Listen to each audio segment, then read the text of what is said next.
What's up, everybody? Welcome back to Earn It, Save It, Invest It. Today I'm going to go over the top 5 stocks you should be watching in March 2026 and throughout the year of 2026. So if you can, just give a quick like and subscribe. I'm going to make this as fast as I can. I know we don't want to spend too much time. So these are my top 5 stocks to watch. This is the Mag 7. Just to go over really quick, the Mag 7, what's been happening over the last 1 year. Google's been up pretty massively, right? Nvidia and Tesla. But then as you can see, right in between, we have the Qs and the SPY. And then under that, we have Apple, Microsoft, Meta, Amazon. So it's kind of a split, a mixed bag, right? But obviously the performers, the top performers are really performing. But then if we look at year to date, which is just from January, so it's about 2 months, a little bit less as of this recording.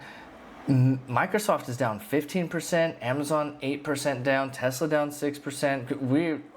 All the stocks except for Meta and Apple are down individual, right? Nvidia is even down, Google is down, Tesla, all of them are down, right? So I was kind of okay. Well, what are any of these going to be some of the stocks you should watch? Well, I'm going to kind of go over it. I'm not going to hold you hostage to the video. These are the stocks that I'm going to be watching. So Hims & Hers, Sprouts, Netflix, Salesforce, and Adobe. I'm sure you've heard of a few of them, if not all of them. So I'm going to go over them really quick, go over the numbers, and why I think you should be watching them. Hims & Hers, if you know anything about Hims & Hers in my channel, I do cover it as kind of a lot. It's down 75% in 134 days. And if you bought it 5 years ago, you have nothing to show for it, right? So it is a new stock, a new company. So that's also, right, this is the IPO. It, of course, went all crazy and then it goes down. This is just a very typical IPO type of move, right? Goes through the roof at first, then it goes way under. And then, it doesn't, not all IPOs, right? But a typical IPO will kind of go under the IPO price, depending on the market.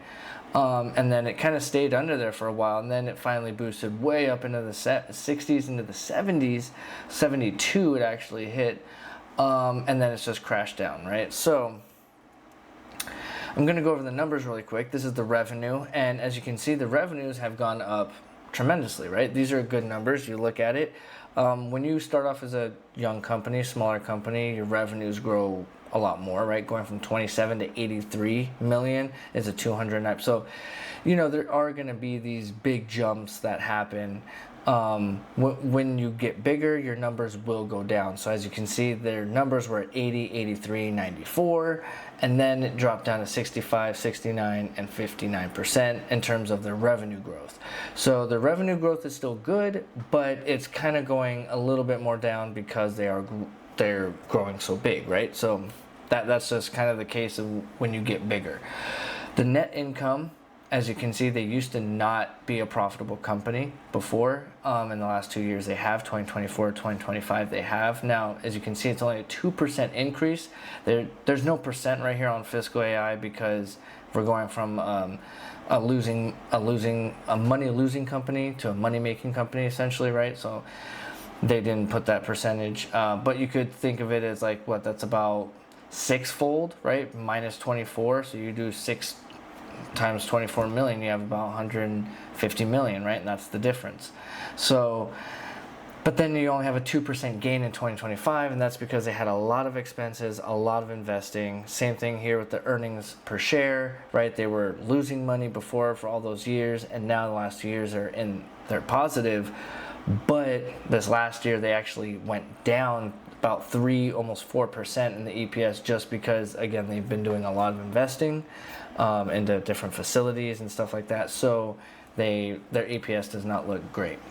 As you can see, their assets, because again, they have gotten into these facilities and they've purchased them and all that. So their assets have gone up, and so have their liabilities, because they have all these leases and they're purchasing it. So assets and liabilities have gone up. As you can see over here, their assets have gone up 72% and their liabilities have gone up 81% on a compounded annual growth rate since 2018. So obviously, we don't want to see that continue for too much. one of the big reasons why you want to watch it is because, again, Hims and Hers went down. The stock went down because of the whole Wegovy thing. They're getting sued by Novo. This is really what it comes down to. I'm just going to break it down. Hims uses this section 503A. You can kind of see it here. Section 503A, and what it does is this is how they're compounding their drugs, right? This is the facilities they use. There's 503A and 503B. 503A is produced by licensed pharmacists and physicians for identified patients based on a valid and individual prescriptions, right? Restricts compounding copies of commercial drugs, right? So it's based on a valid prescription for a specific patient. So that's what they do, right? Deb Otter, she is the leader, she's the chief policy officer for Hims. And she's, if we just look at what she has done, she's the board director of, here we go, chief board of the FDA Alumni Association. And then let's go, where is it?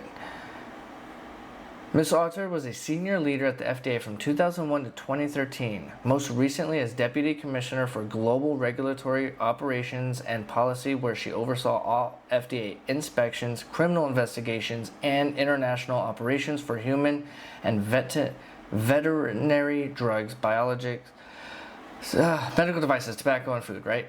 She was a big part of the FDA before, and she is their chief policy officer. I don't think she's going to have them do anything illegal. Also on their 10K, they specifically put, in particular, we currently only use 503 compounding pharmacies for the fulfillment and dispensing of compounded GLP-1 products, right? So they're saying they only use 503A, which is the legal route. While we continue to offer access to certain compounded GLP-1s consistent with the statutory exemptions from the new drug approval requirements, we cannot guarantee that we will be able to continue offering these products in the same manner, obviously because of intellectual property or regulatory matters, right? So because they're being sued, they're saying, well, we're not sure if we can, but that's what they're currently doing. Also, they do state they're going to continue using it, right? They will continue using it. This is their 2026 outlook. So as you can see, they have their revenue at $2.7 billion to $2.9 billion. Now, right now, they currently have $83 per month per user, and they have 2.5 million users, right? So let's say they bump it up to 90, and they don't grow their subscriber base. That's 2.7 billion. So 2.7 billion is absolutely reachable. It's going to be attainable. The year-over-year growth, again, the first quarter is not so great, but as the year continues, we're looking to get more growth. So over the year, it's going to be 15 or 24%. This is some of their 2026 underlining themes. I'm not going to go too much into it right now because I have these other stocks I want to go over. But I will be breaking down Hims more in other videos as well, like I said. They are still sticking to moving us another step closer to our 2030 targets of more than 6.5 billion in revenue and 1.3 billion in adjusted EBITDA. So they are sticking to their guns about their 2030 projections, even with Novo coming out, right? So, I mean, I guess it would be a little crazy to say, oh my God, we're gonna like take down our 2030 guide, right, or our goals, but they are still sticking to it that, hey, this is what we plan to reach by 2030. So, why can't I go to the next? There we go. So Hims, again, as you can see, down 75% in 134 days, 0% in 5 years. So it's worth taking a look at it. Obviously, they have to go through the regulatory stuff with Novo, but I do think if they're doing everything legal, how are they gonna do it?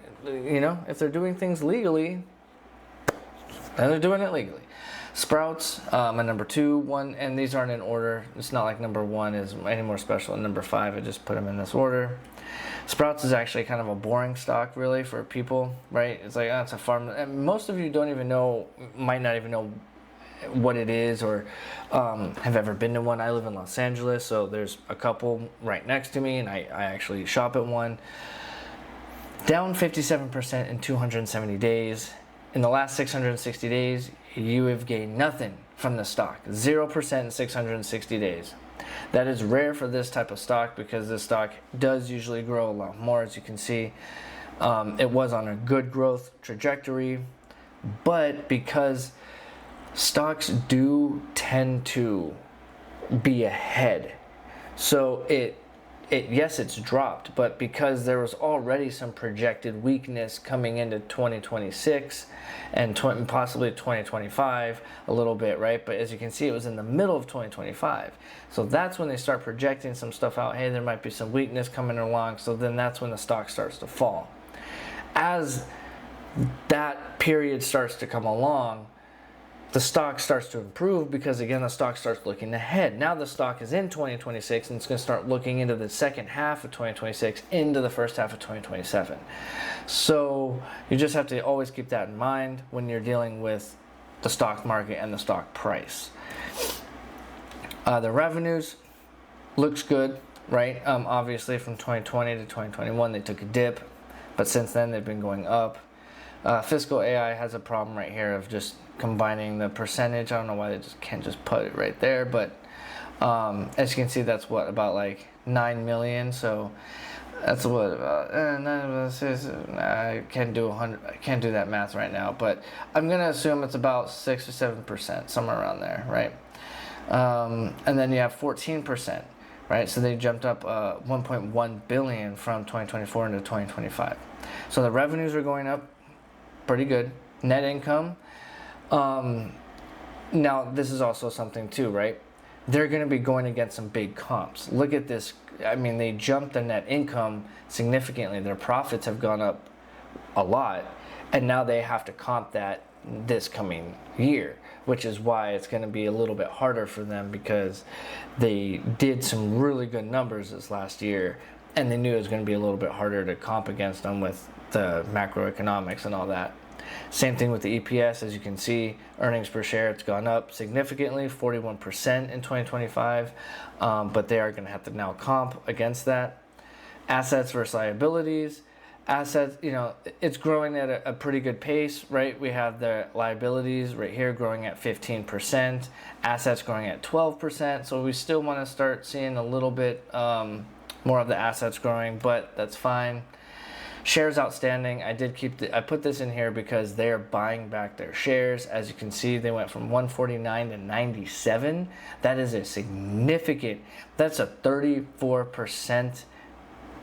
That's 34% that they've taken off the table. That's 5% a year that they're just taking off the table of all those shares, right? Now, eventually it's not going to go to like 10 million, but they are taking off a lot of these shares. And so that's good. Then they plan to do more buybacks. Net sales growth is about 4.5 to 6.5%. Comparable sales growth is -1 to 1%. So again, the stock market had already kind of looked into this and looked forward to this, back in July. 675 to 695 in EBIT, whatever you want to call it. Earnings per share, 528 to 544. So again, not really any EPS growth. They are growing 40 stores, and they grew 37 last year, I believe. And their CapEx is 280 to 310. So again, Sprouts, kind of a boring one, right? 57% though in 270 days, 0% in 660 days. It might be worth taking a look at. Costco, this is just something that I brought up. I had brought up Costco a while back, and I said, look, it's kind of a boring one. It was down about 20% in 200 days, and then almost right when I was looking at it, it was around here, and then it went up 16 in 66 days. So it's just, and again, AutoZone, another kind of a boring one you're not really thinking about. Obviously, they're missing their earnings like crazy, but stock was going up. If you look back years and years and years, AutoZone does not go down at all, really, that much. Not in this way. And so when I saw it going down 25% and that speed, and I was like, okay, it's going to do something, right? Doesn't mean that Sprouts is going to do anything, but the market likes to look ahead of time. And with Sprouts being such a consistent performer and going through such a bad drop 57%, it's not like the business went down 57%. It's not like they're making 50% less money, right? So I just thought that would be a good stock to watch for this year. Netflix, right now, 30% down in 245 days. I have it up here, as you can see, because in after hours, WB and Paramount, they're actually going to make a deal. Netflix is out, and that happened after hours, and that's actually a big boost, I think, to Netflix. I don't think it would have been a good deal for Netflix at all. So I'm glad that WB and Paramount are going to do it rather than Netflix and WB. But if you look at it, that kind of really didn't look good. 30% down in 245 days, and that's still after this big 7 to 10% boost it's going to have in after hours. And that's still at 0% in 1 year and 4 months. Right? So Netflix is still a company that you can look at like you have not made gains in a while. The revenue, as you can see, consistent growth. Maybe the numbers kind of go up. We have a 6.5, 6.7 at 15, and then a 13 and 11. So it's not going up as much, but they are still growing it at 11.5% per year. Net income, as you can see, is growing at a faster rate, right? So it's at 20% from this last, that was estimated. Was this estimated? Yeah. Oh, sorry. Hold on. 2025 right here. I did not even see, I don't know how I didn't see that. Netflix, 2025, 45. So these are estimated, right? So it's actually estimated for the growth rate to go down a little bit. Same thing here with the net income, but again, their net income numbers are great, right? And their income is better than the revenue, right? Their net income growth rate, right, and their EPS, as you can see here, growth rate is better than their revenue, which is good, right? They're still being able to profit more of that revenue. And again, assets, liabilities, as you can see, their liabilities have kind of staved off. They're stabling off a little bit, right? It's not going up nearly as much.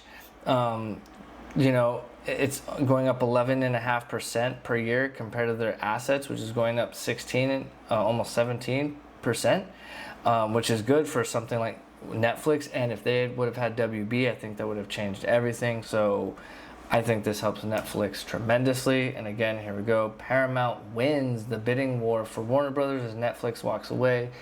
I don't think Paramount wins. I think Netflix wins. It says the streaming company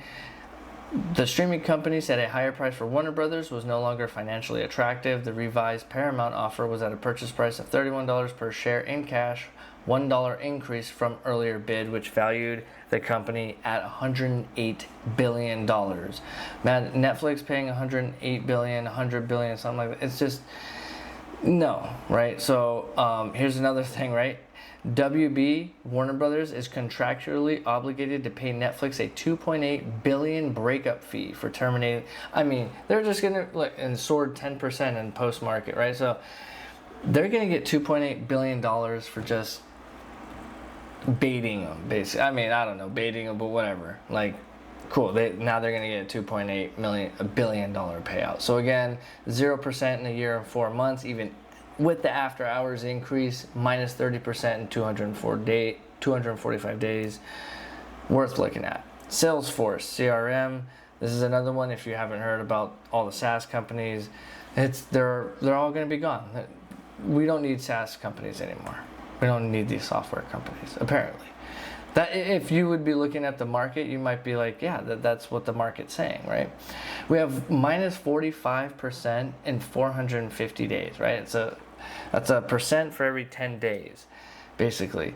0% in 5.5 years. So if you invested into Salesforce, and what was this, in mid-2020, you have nothing to show for it, right? If you if you got at all in 2021 or 2022 at some point in that spot, man, you lost money. And obviously you would have made money here, but in the last few years you just lost money. But it's down 45% in 450 days and no money in 5.5 years, or no growth in terms of the stock price. But we look at the revenue, different story, right? The revenue continues to go up at a compounded annual growth rate at 21%, which is great. Even though, again, you're always going to see these beginning years grow a lot stronger. That's what happens. And then as your revenues increase, your growth rates do kind of go down. But seeing it go from 25 to 18 to 11 to 9, that has people concerned. That's going to have people concerned, obviously. The net income, it kind of bounces all over the place, as you can see. So, but in 2025, this last one, amazing, right?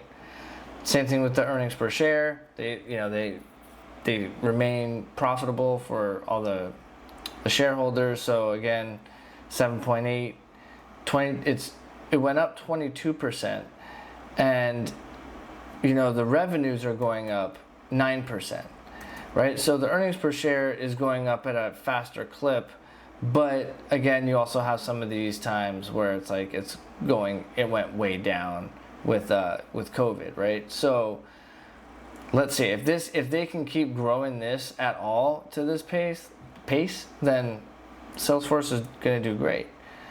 Assets versus liabilities, again, assets have gone up tremendously. Liabilities are also going up, but their assets is growing up at 25% compounded annual growth rate, while the liabilities are only growing at 22%. So assets are beating the liabilities there.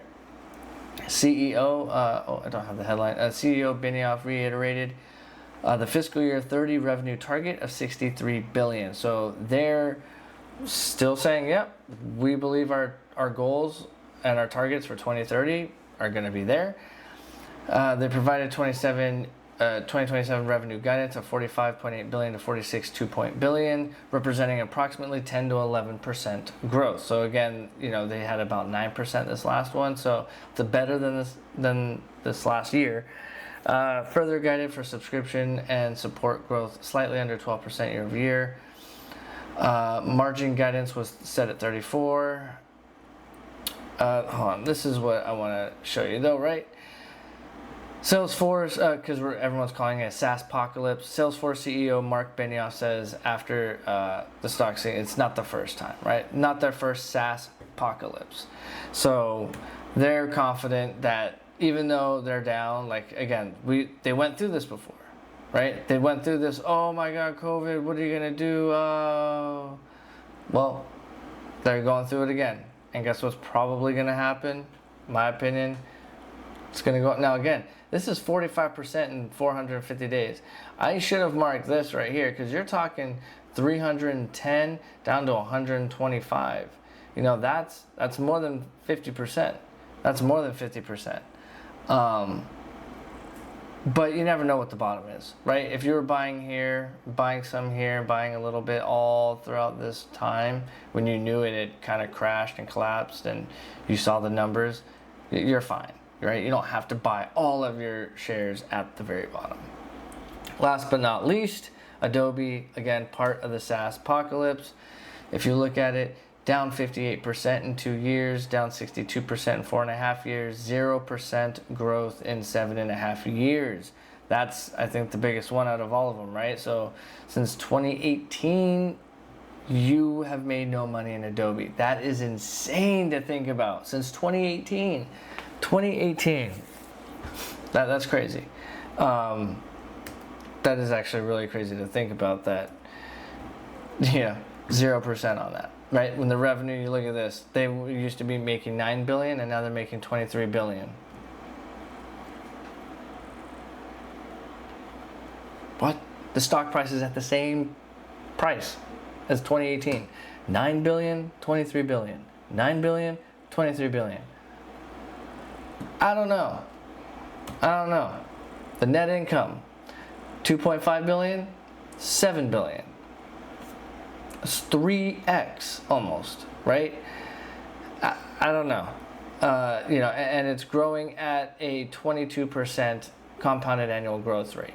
Right now, again, the latest couple years they had right there, 2021, 2022 weren't as good in 2024, but they also have some other banger years. So who knows exactly what it's going to end up being with AI, but they have proven to figure it out, right? Again, EPS, same thing. It's just growing. When you look at 2018, 5.2, 2025, again, it's a 3x. The earnings per share is growing very well. Assets versus liabilities.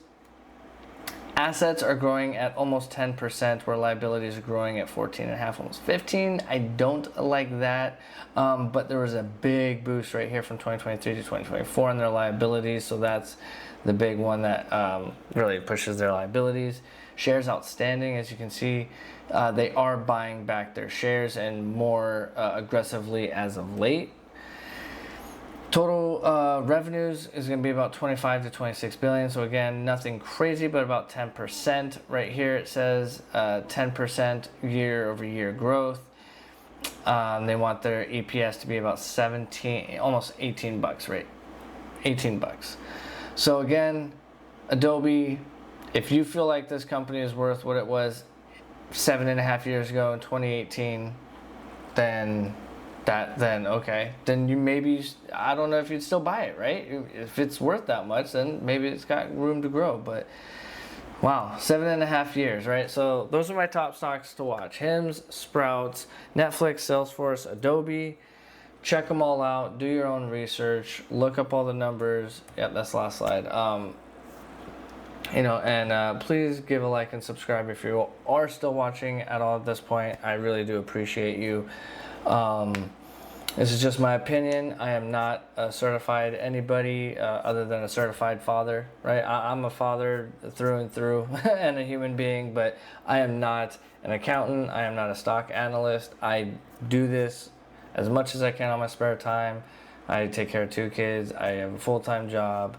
And so trying to do as much of this research as I can, from the screenshots and doing all this, finding stocks that have been performing horribly over the last, whether it's a year or two, and then absolutely flatlined, for multiple years, right? Those are the stocks that will offer you the biggest gains over time, right? When you can find those. Obviously, if you can find, you're still going to make money on good quality stocks that are not crashing, but you're going to be able to make more money with high quality stocks that are crashing. So that's what I'm looking for. Obviously, you have some like a Hims and Hers. I wouldn't call that a high quality stock. That is a very volatile, very new company, new stock, but it does offer a lot of tremendous upside compared to something like a Sprouts, which is a lot more safer, but it's going to give you a little bit less of an upside because of the company and the business model, but yet it's still going through a really rough time in the stock price. The company is it's doing fine. Obviously, the growth could be a little bit better, but the stock price is way overdoing it, in my opinion. Same thing with Netflix, Salesforce, Adobe, all getting slammed unnecessarily in a way. So that's my 2 cents. Thank you for watching. Again, please, just be prepared, be aware, be prepared, so you're never scared, so that way you're always ready to buy the dip, never trip, and never forget to earn it, save it, invest it, buy low, sell high. I want assets, not liabilities, and you can count on compounded interest.